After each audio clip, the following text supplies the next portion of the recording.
For nu metal fans, the name Wes Borland is certainly well known.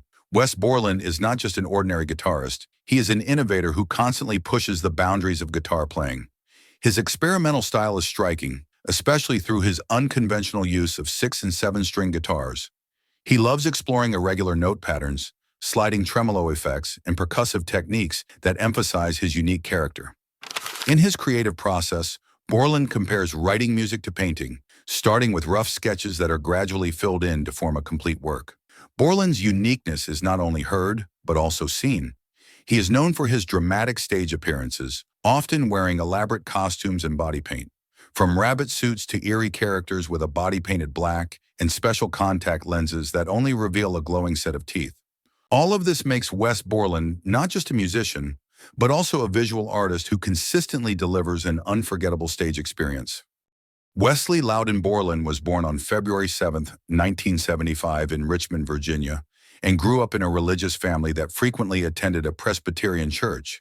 From an early age, he was drawn to the world of music. He initially wanted to learn drums, but his parents did not allow percussion instruments in the house. As a result, Wes turned to the guitar, learning from a church member.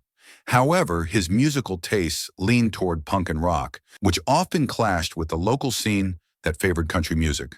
Understandable given the proximity of his hometown to Nashville. When his younger brother, Scott Borland, began playing bass, the two started making music together. Wes's interest in hip-hop developed after hearing the song Bring the Noise, a collaboration between Anthrax and Public Enemy. In his teenage years, his family moved to Jacksonville, Florida, where Wes attended Douglas Anderson School of the Arts. There, he explored sculpture and special effects while continuing to develop his guitar skills, especially under the guidance of a jazz specialist. From the beginning, Wes preferred learning music by ear rather than reading notation. Due to his growing discomfort with the forced religious lifestyle and his desire to pursue artistic freedom, he left his parents' home at the age of 18, paving the way for an independent path in his music career. In the mid-1990s, Wes Borland, already known in Jacksonville's underground music scene, was recruited by Fred Durst, Sam Rivers, and John Otto to join Limp Bizkit. The band quickly gained attention in the local underground scene with their energetic performances and covers like George Michael's Faith.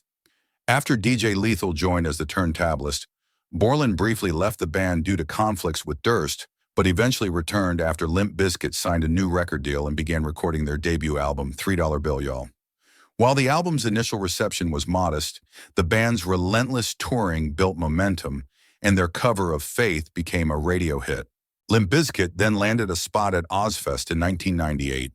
Major success followed with the release of Significant Other, which debuted at #1 on the Billboard 200, selling 643,000 copies in its first week. In 2000, the band released Chocolate Starfish and the Hot Dog Flavored Water, which also debuted at #1, selling over 1 million copies in its first week. The album's quirky title was largely the result of jokes between Borland and the other band members. Interestingly, in a 1999 interview, when asked where he'd be in 10 years, Borland replied, "Probably not in the band," a response that proved somewhat prophetic given his dynamic career path. In 1998, Borland released the debut album of his side project, Big Dumb Face, featuring bizarre and humorous songs far removed from Limp Bizkit's style. However, in late 2001, Borland left Limp Bizkit over creative differences. After leaving, he formed a new band called Eat the Day with his brother Scott. They searched for a new vocalist through open auditions and received hundreds of demo tapes, but after a long and difficult process, they couldn't find the right fit, and the project was eventually shelved. Following the collapse of another project, The Damning Well, Borland began working on solo recordings that eventually evolved into the band Black Light Burns. He briefly rejoined Limp Bizkit in 2004 to record The Unquestionable Truth Part 1, but left again due to internal conflicts. In 2005, Borland officially made Black Light Burns his top priority. That same year, he briefly toured with From First to Last, but left due to scheduling conflicts. Black Light Burns' debut album, Cruel Melody, was well received by critics. Through this project, Borland showcased a different side of his musicianship, not only as a guitarist but also as lead vocalist and creative force. The album featured a darker, more atmospheric sound compared to his work with Limp Bizkit, proving that Borland is a versatile artist unafraid to step outside his comfort zone. In 2009, the original lineup of Limp Bizkit reunited for a world tour, delaying the recording of Black Light Burn's second album. That same year, Borland left Marilyn Manson's project, feeling there wasn't enough space for his creative input, and choosing instead to focus on Limp Bizkit. With the band, he released Gold Cobra, which received mixed reviews, though Borland's guitar work was widely praised. In 2012, Black Light Burns became active again, releasing 2 albums, The Moment You Realize You're Going to Fall and Lotus Island. 4 years later, Borland released his instrumental solo album, Crystal Machete, to positive reviews, and subsequently disbanded Black Light Burns. Limp Bizkit continued touring, including a co-headlining UK tour with Korn. In 2017, he revived Big Dumb Face with the album Where Is Duke Lion? He's Dead, although he chose not to tour in support of it due to his commitments with Limp Bizkit and supporting his then-wife's band, Queen Kwang. Early in his time with Limp Bizkit, Borland's eccentric appearance was often dismissed by some as a gimmick to attract attention. Audiences and music critics at the time viewed his extreme stage outfits, including full black body paint, eerie contact lenses, and outlandish costumes, as little more than a publicity stunt. This perception was further fueled by Limp Bizkit's aggressive and controversial image in the late 1990s.